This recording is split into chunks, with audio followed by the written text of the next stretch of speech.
You're welcome to my channel. In today's video, we are going to discuss frequently asked questions. The answers to these questions will definitely help you, help your business, your bakery business, and improve your baking skills. So stick till the end of this video and you will not regret it. Don't forget to subscribe and click on that notification bell. Having said that, let's go straight to the video. The first question is, Chef, please, how do we proof bread in the evening and bake the next day? Wrong question. You cannot proof bread in the evening and bake the next day because it will overrise. So what you need to do is to proof for at least, let's say 1 hour, 2 hours maximum, and bake. You cannot, mix your dough, cut pan, and go to sleep, and then wake up the next morning to bake. That bread will not be good. I tell you the truth. You see, so many things you watch online are not real.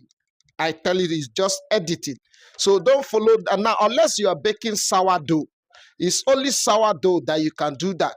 But if it is this normal bread in Nigeria, you cannot proof it overnight. The second question is, good morning, Rebi. Please, I am using the softener with improver and texturizer. I guess this one is texturizer. How many grams should I use for 1 kg? I don't have the solution to this question because I don't know the brand you are using.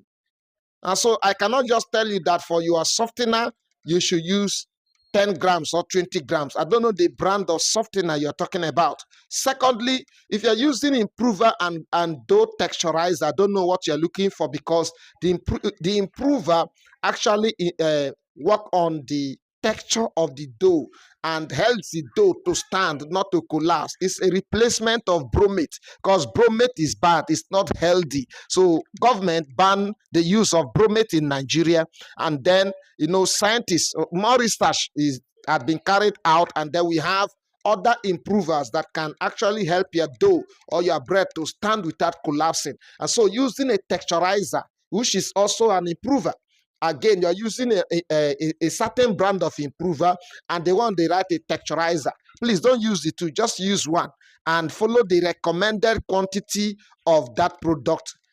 That is it, and bake your bread. Now let's look at the third question. This is a very revealing video on bread baking. I am watching from Makurdi, Benue State, Nigeria.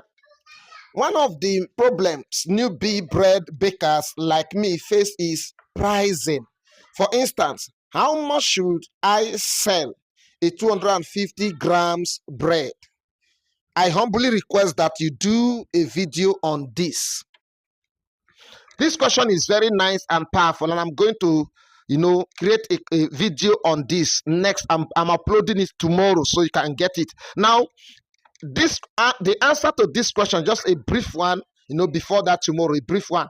The answer to this question is, if you are supplying your bread to superstores, to big, places where the rich are coming to buy, the price will be different from the ones you supply to those kiosks and small retail stores in the streets.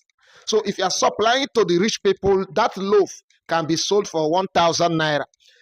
And also the quality of your loaf, the quality, how delicious is your bread, how stretchy and chewy, how soft is your bread, will determine the price. Now, if you are making it, you're producing the inferior type and you're weighing 250 grams, you should sell it at 500, maximum 600 naira. Let's take the final question. Can I preheat my oven and use it as a proofer? The answer to these questions is in 2 ways, yes and no. Let's start with the no. No, because your dough may collapse inside the oven. Also, the proofing machine uses moisture. There is water under, and there is a heating ball that hits the water, and the water evaporates to create that heat that the dough needs, a moist environment.